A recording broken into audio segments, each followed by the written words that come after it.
सवाल है कि बायोलॉजिस्ट का एक नया ग्रुप निकला है जिसे रेडिकल डार्विनियन थिंकर्स अपने आप को ठीक कहते है। हैं। उनकी एक किताब पढ़ने का मुझे इत्तेफाक हुआ, जी तो उस पर मेरे जहन में एक सवाल पैदा हुआ जो हुजूर की खिदमत जी में पेश करना चाहता हूँ। वो सारा जोर इस बात को साबित करने में सर्फ करते हैं कि नेचर में जो कुछ नज़र आता है वो सब इत्तेफाक से है और इसमें कोई डिज़ाइन नहीं है, इसमें किसी रहम की और कोई मर्सी की मैं कोई जानता ज़रूरत नहीं। हूँ इन बातों को। ये उनका महज एक भागने के लिए उज़र है। उसकी वजह यह है कि इन साइंसदानों ने जितने जोर मारने थे मार लिए, ये डिज़ाइन की का मैकेनिज्म हल नहीं कर सके। डिज़ाइन लाजिमन है, उसके बगैर वो चीज़ उस तरह बन नहीं सकती। और चूंकि उसका हल मालूम नहीं कर सके खुदा की हस्ती को तस्लीम किए बगैर, इसलिए उन्होंने डिज़ाइन का इनकार कर दिया है। जब डिज़ाइन का इनकार करते हैं तो फिर एवोल्यूशन के शुरू से चलें और रुख उसका देखें क्या बनता है। अब मसलन एक जंबो जेट है, उसमें ये डिज़ाइन का इनकार कर सकते हैं? नहीं कर सकते ना, कि कर सकते हैं? नहीं। अगर नहीं कर सकते तो जंबो जेट को चांसी से बना के दिखा दें। एक साइंसदान ने जो इन साइंसदानों को पागल कहता है, उसने कहा है ये तो इनकी मिसाल तो ऐसी है जैसे जंक यार्ड में जिसमें जंबो जेट के पुराने जंबो जेट्स के टुकड़े पड़े हों, वहां तो आ जाए बगोला उठे बेक, और बहुत खौफनाक बगोला उठे, और जब वो खड़ा हो तो जंबो जेट तैयार हो। सारे पार्ट्स मौजूद हैं, हर पार्ट जिस वक्त बनाया गया था, जिसने भी बनाया था, हम फर्ज कर लेते हैं इत्तफाकन था। कहता है अगर ये मुमकिन है कि उस बगोले से जंबो जेट्स के पार्ट्स अपनी अपनी जगह जाके जुड़ जाएं, तो फिर आप कह सकते हैं कि कोई डिज़ाइन नहीं। डिज़ाइन के मुतालिक जो दूसरे साइंटिस्ट हैं उनकी बातें पढ़ें। जो साइंटिस्ट एवोल्यूशन के ऊपर उसके टाइम स्केल पर गौर करते हैं, वो इनको चैलेंज करते हैं साइंटिफिकली, अगर जो खुद भी खुदा के कायल नहीं। ये अजीब बात है। वो कहते हैं एवोल्यूशन एक नामुमकिन चीज़ है साइंटिफिकली स्पीकिंग, क्योंकि 1 बिलियन साल में इस एवोल्यूशन का पैक होना इत्तेफाकात के नतीजे में हो ही नहीं सकता। यहां खड़े हो जाते हैं हो जाके, मगर सवाल इतना भारी उठाया है जिसका कोई हल ये जो डार्विनियंस हैं ये पेश कर ही नहीं सकते। उसकी वजह यह है कि अगर एवोल्यूशन के पहले कदम को भी आप देखें तो उसके बाद इंसान तक जो कदम सही सिमत में उठने चाहिए वो इत्तेफाकात से उस सिमत में उठ सकते हैं। ठीक है, अगर ना उठ सकते, कानून कुदरत के खिलाफ होते तो एवोल्यूशन होती ही ना। लेकिन उस सिमत में उठने की बजाय इस सिमत में भी उठ सकते हैं, इसमें भी और लाखों सिमतों में उठ सकते हैं। उन लाखों में से एक सिमत में उस कदम का उठ जाना ये एक इत्तेफाक, लेकिन जब दोबारा उसी सिमत में दूसरा कदम उठे तो ये इत्तेफाक पहले इत्तेफाक से मल्टीप्लाई कर जाता है, और जब तीसरी दफा फिर उठ जाए उसी सिमत में तो ये मल्टीप्लिकेशन ऐसी फिगर्स पैदा करती है जिसको साइंसदान माइंड बॉगलिंग कहते हैं। एक साइंटिस्ट ने इत्तेफाकात के इस हिस्से पर गौर करके और उसके मैथमेटिक्स को आज तक किसी ने चैलेंज नहीं किया। मैथमेटिक्स अपनी जगह दुरुस्त है। वो कहता है कि एवोल्यूशन के लिए जो इत्तेफाकात पर मबनी हो, सिर्फ सारी एवोल्यूशन के लिए नहीं, पहली डीएनए के लिए, डीएनए बनने के लिए जो इत्तेफाकात पर मबनी हो, उसके लिए 10 raise to the power of 149 चाहिए वक्त। अब जिनको मैथमेटिक्स की कोई शुद्ध बुद्ध है उनको इल्म वो जान सकते हैं क्या फिगर है, ये क्या बला है। 10 रेज टू द पावर 149, यानी एक लिखकर मनफी लगा दें उसके साथ और 149 जीरो लगा दें। ये फिगर जो है ये इतनी बड़ी फिगर है कि जितने सारी कायनात में सब एटॉमिकल पार्टिकल्स हैं उनसे भी ज्यादा है ये फिगर। इस कायनात का हुजम इतना है कि एक किनारे से दूसरे किनारे तक 20 मिलियन लाइट ईयर्स लगते हैं। इतने बड़े दायरे में कोई खला नहीं है, हर चीज भरी हुई है। उसको काउंट करें तो ये जीरो जो है ये उससे ज्यादा बनेंगे। 149 जीरो तो अनबिलीवेबल फिगर है। तो ये साइंसदान कहते हैं, वो साइंसदान कहता है जो मैंने कैलकुलेट किया है सिर्फ डीएनए बनने के लिए अगर गेम ऑफ चांस को मैथमेटिकली शुमार किया जाए तो ये इसकी फिगर बन रही है। अब बताएं कैसे पागल लोग हैं ये। पागल इसलिए कि जिद की हुई है ना, मौलवी हैं ये साइंसदान के, हर इल्म में मौलवी होते हैं। ये साइंसदानों के मौलवी हैं ये लोग, कट्टर, उसके हजारी मिजाज हैं। जिस मर्जी दिल तो मानते नहीं। इनको आपको अपनी आंख तो बना के दिखा दो, चलो सिर्फ ये चैलेंज दे दें, जितना मर्जी जोर लगा लें कि डिजाइन नहीं करना, पहले आंख बना के दिखा दो। आंख के लिए जो अंदरूनी डिजाइन है उसको इत्तेफाकात से जड़ के दिखाओ। डार्विन की एवोल्यूशन के मुताबिक इत्तेफाकन किसी जानवर के इस हिस्से में या किसी हिस्से में, और इत्तेफाक से हर दफा यही हिस्सा बनता है उसका जहां उसको होना चाहिए आंख को, इसमें उसको छोड़ दें कहीं भी हो। इत्तेफाक से किसी जानवर के सिर्फ एक डेले की जगह कोई बन जाए, गोल सी चीज को पैदा हो जाए। अब वो गोल चीज इतनी शफाफ हो और इतनी बेजबी हो, जो अदसा है उसकी शक्ल की हो, यानी लेंस की शक्ल की, कि उसका एक फोकल पॉइंट बनता हो। किसी जमाने में बाद में इत्तेफाकन एंड फोकल पॉइंट पर जाकर एक रेटिना बन जाए और इत्तेफाकन इर्द गिर्द के मसल्स उसको कम करना, बड़ा करना और उसकी मुनासिब हरकतें दाएं बाएं ऊपर नीचे, उसके लिए वो तैयारी अपनी तौर पर करना शुरू कर दें। अभी नजर कुछ नहीं आ रहा। इत्तेफाक का तो ये मतलब है ना, ब्लाइंड एवोल्यूशन का ये मतलब है, डिजाइन कोई नहीं है। इत्तेफाकन आंख की जगह एक छोटा सा आंख का पुर्जा पैदा हुआ, इत्तेफाकन उसमें से रोशनी किसी जगह पड़नी शुरू हुई और इत्तेफाकन जो उसके पीछे एक पर्दा बन गया और इत्तेफाकन बगैर डिजाइन के उस पर्दे के अंदर रॉड्स एंड कोन बन गई और स्याह सफेद के कॉन्सेप्ट के लिए एक चीज बन गई, एक रोशनी के कॉन्सेप्ट के लिए चीज बन गई। और एन छोटे से स्पॉट पर जो चीज बनी वो ऐसे पर्दे पर बन रही है जो साथ साथ डेवलप भी हो रहा है। और जब उसकी तस्वीर मिटती है तो वो रिकॉर्ड हो जाती है कहीं। अब आपने जो देखा है यहां इस पर देख रहे हैं, आंखें बंद कर लें तो ये तस्वीर मिटेगी तो नहीं। बाद 20-20, 25-25 साल के बाद आपको याद करेंगे, याद है, हाँ हाँ हमें याद आ गया है, ये था, यहाँ बैठे हुए थे फलां, यहाँ ये बातें हो रही थी। तो ये चीजें जो हैं ये अभी और आगे बढ़े। वो जो तस्वीर बने उसके पीछे एक कॉर्ड बन जाए खुद इत्तेफाकन, इसको ऑप्टिकल कॉर्ड कहें। और फिर दो आंखें तो दोनों की कॉर्ड एक दूसरे से मुत्तफिक हो जाएं और एक ही जैसा पैगाम भेजें।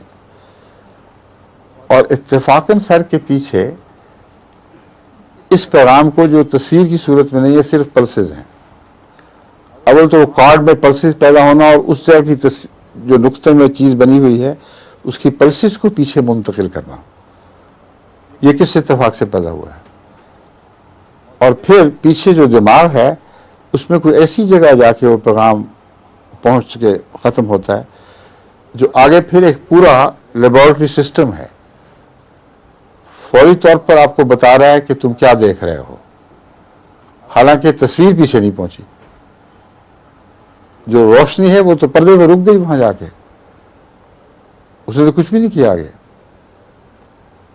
उसके पीछे जो काम शुरू हुआ है ये एक नया काम शुरू हो गया है, और फिर जो तस्वीरें बनी वो लाइफ लाइक हैं। दुनिया के कोई कैमरा आप जो डिजाइन से बनाए जाते हैं उनमें ये चीजें निकाल के दिखा दें। इसलिए आप उनको ये बातें समझाकर उनसे पूछें कि तुम लाइका इत्तेफाकात से बना दो बगैर डिजाइन के, किस एवोल्यूशन से?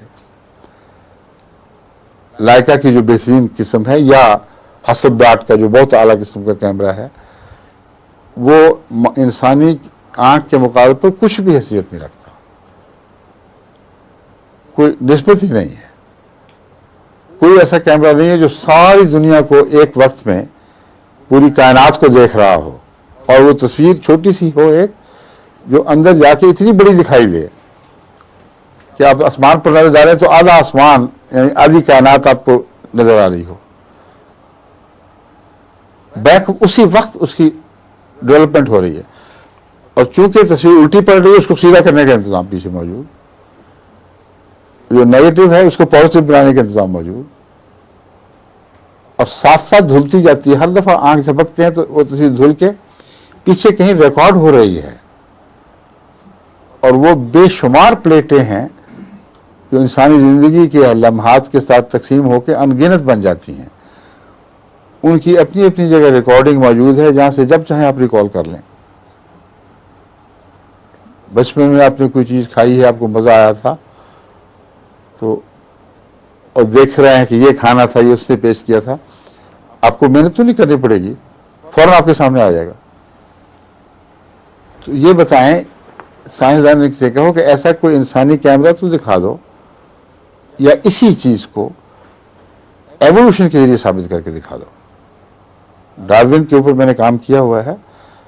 डार्विन की एवोल्यूशन की थियरी सेलुलर डेवलपमेंट के ऊपर जरा भी काम नहीं करती, और ये साइंटिस्ट जानते हैं, इसलिए मैं इनको मौलवी कह रहा हूं। अच्छा भला पता है इनको बेवकूफों को कि हो ही नहीं सकता, यानी बाहर की हवा में अगर तब्दीलियां पैदा हुई हैं तो उनके नतीजे में वो सेलुलर तब्दीलियां काउंटर जो डीएनए में पैदा होनी चाहिए कि वो रुई बनाना, फर बना दें जिस्म के ऊपर ताकि सर्दी ना लगे, या फर झाड़ दें ताकि गर्मी ना लगे, वो पैगाम अंदर पहुंचाने का कोई निजाम नहीं है। समझे? तो दलीलों की तो इंतहाई कोई नहीं, इसलिए ये आंखें बंद करके डिजाइन का इनकार कर देते। जानते हैं वो जो एक है ना, एक साइंटिस्ट जिसका मशहूर है टाइम के ऊपर जिसने लिखी हुई है किताब हिस्ट्री ऑफ टाइम, उसको बड़ा उठाया जाता है। वो भी मुझे किसी ने बताया, मैं अभी हवाला नहीं निकाल सका उसका, कि डिजाइन का इनकार कर रहा है।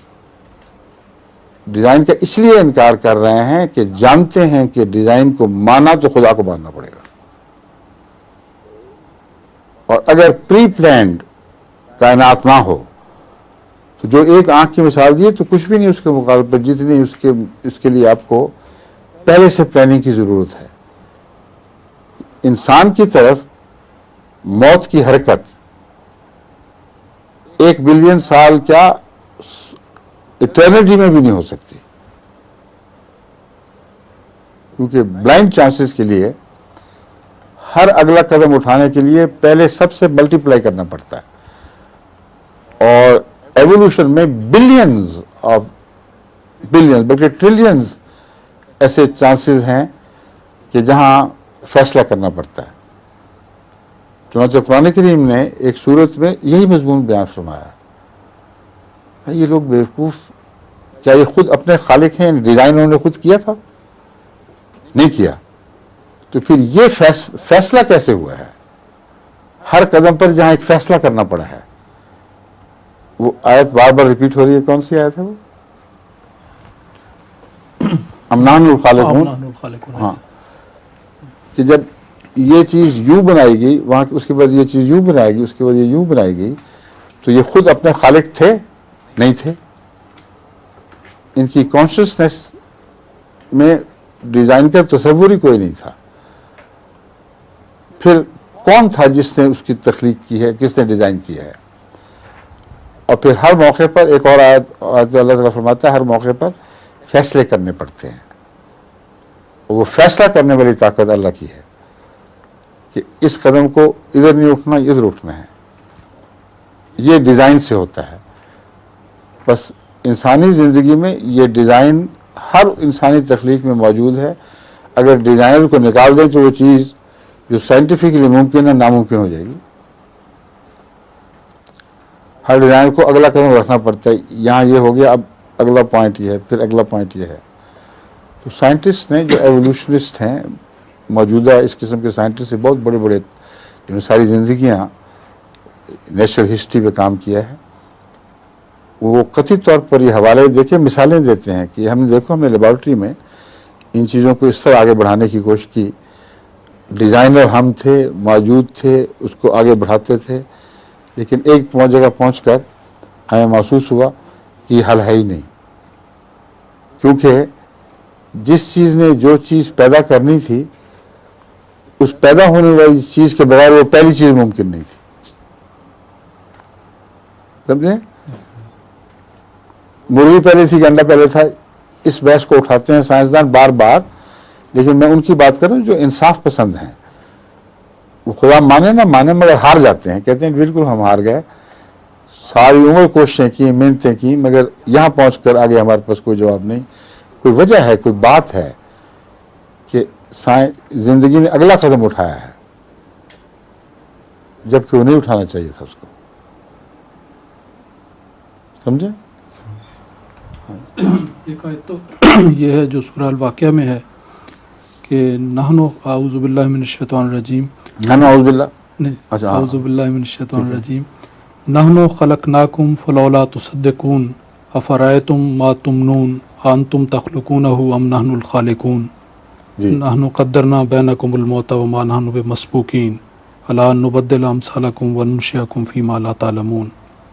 एक तो ये है, और फिर आगे है वो सिलसिला है, आगे चलें। अंतुम तज़रऊनहु अम नहनु ज़ारिऊन लौ नशाउ लजालनाहु हुतामन फज़लतुम तफ़क्कहून इन्ना लमुग़रमून बल नहनु महरूमून अफ़रअयतुमुल मा अल्लज़ी तशरबून अंतुम अंज़लतुमूहु मिनल मुज़्नि अम नहनुल मुनज़िलून लौ नशाउ जालनाहु। सिलसिला है सारी जिंदगी का, जिसमें एक एक चीज बयान करके फरमाया है, क्या तुमने खुद डिजाइन किया था इसको?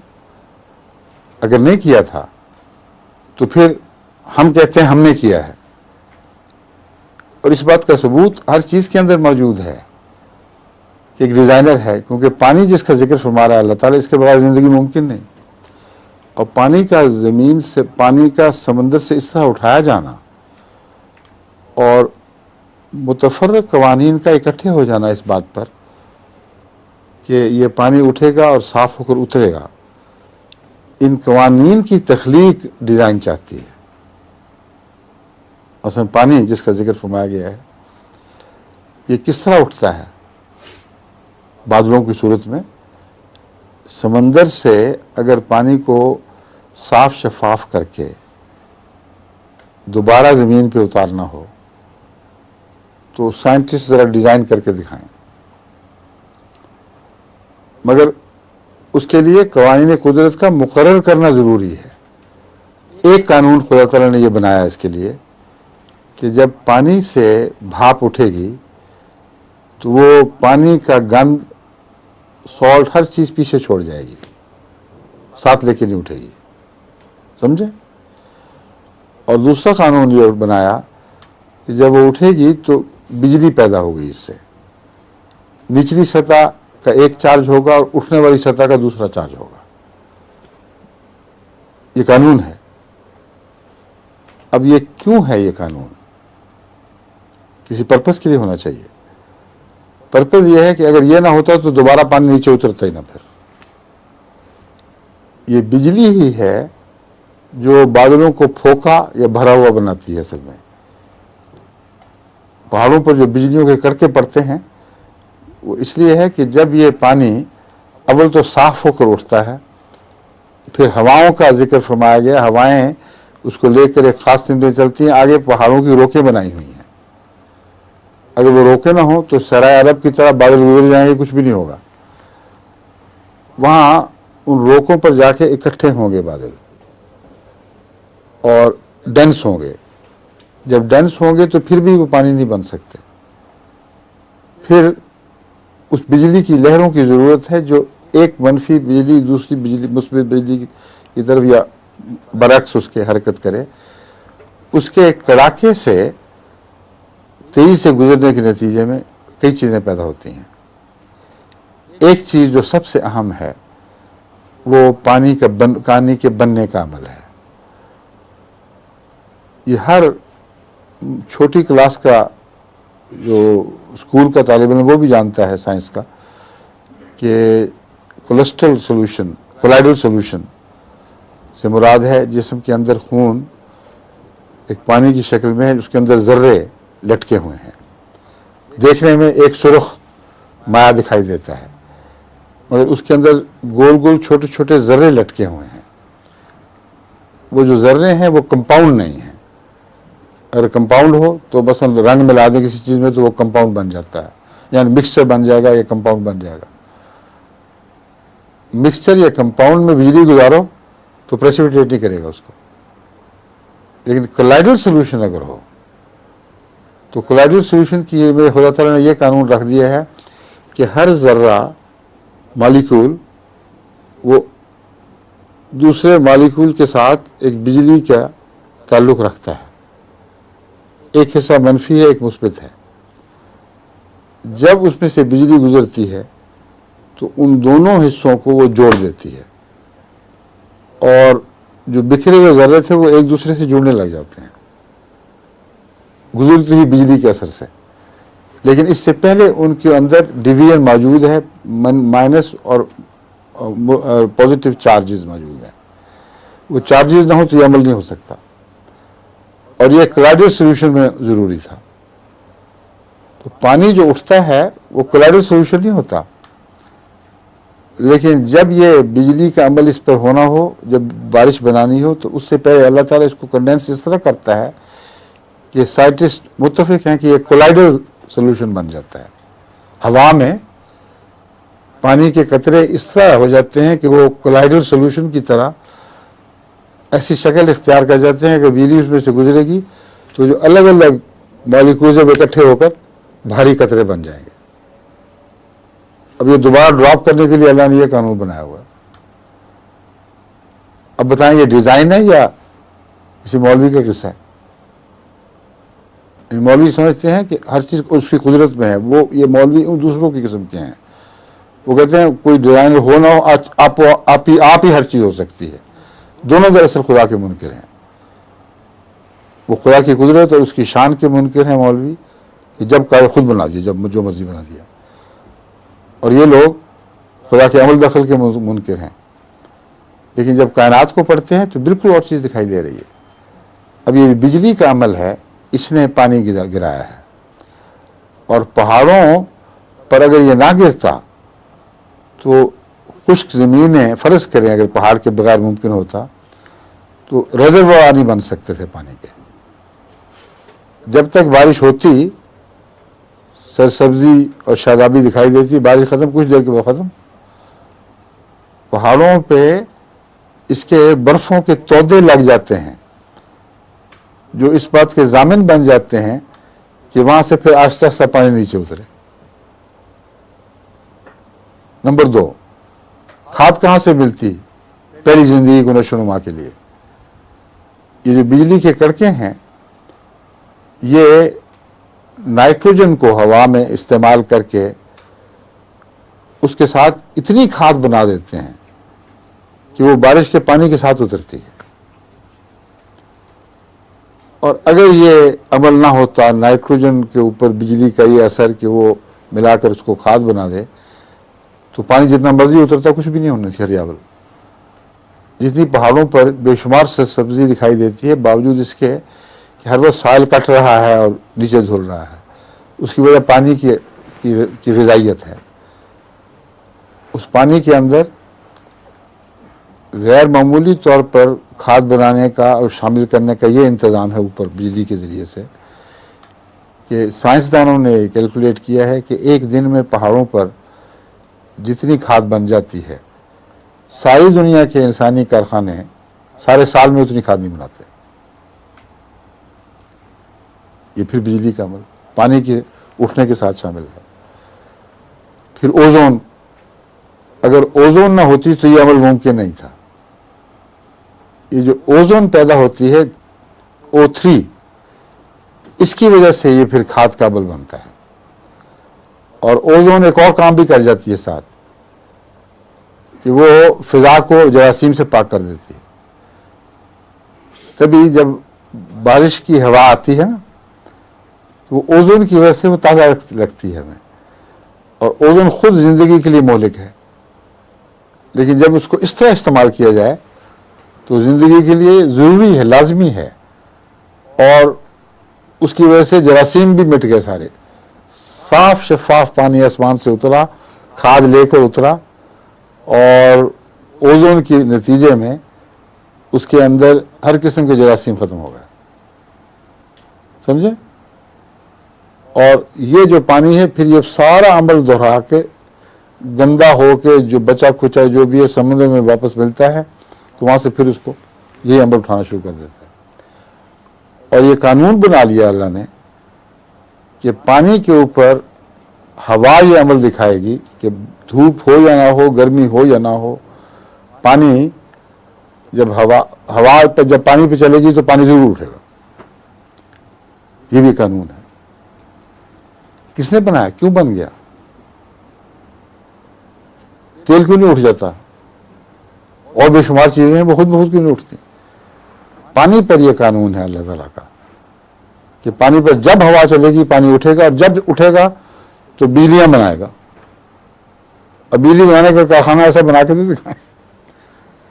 इतना बड़ा बिजली का कारखाना बना हुआ है इस वजह से, इस अमल से कि सारी दुनिया की बिजली की मशीन है, बिजली बनाने की जो कि जनरेटर्स वगैरह और जो ताकतें हैं, वो 100 साल में इतनी बिजली नहीं बना सकते जितनी बिजली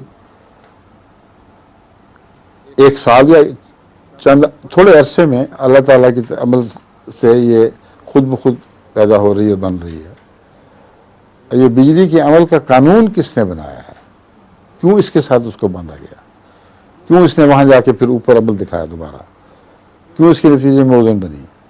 फिर ओजोन मिट क्यों गई?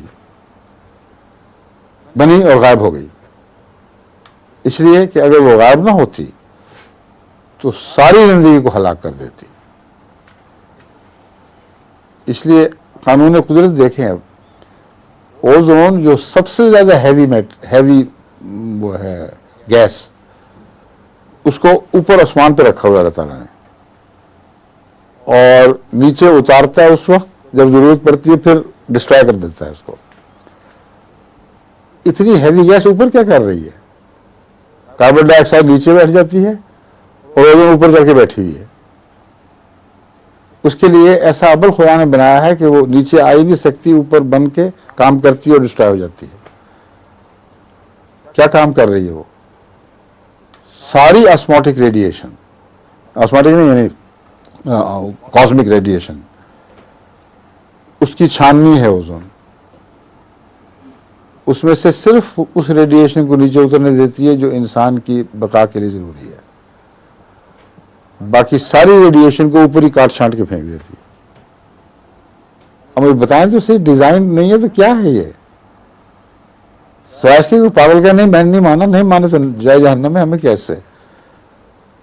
डिजाइन तो इतना वाज़े, इतना कती है कि स्वैश के इंसान अंधा होने का फैसला कर ले, वो मजबूर है डिजाइन देखने पर, और डिजाइन हटाकर फिर बताइए क्या बना, फिर पानी चढ़ा के दिखा दे। उसका उतरना तो अलग दरकिनार, पानी का चढ़ाना ही बता दे।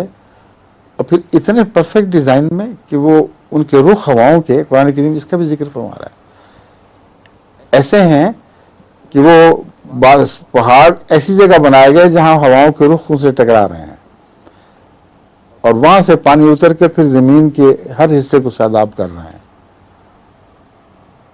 और फिर ज़मीन में पानी घुसकर एक जगह जाके अवेलेबल हो जाता है, ठहर जाता है, और जो दूसरा गंध है उसका वो साफ शफाफ होकर कुओं से साफ सुथरा पानी भी निकलता है।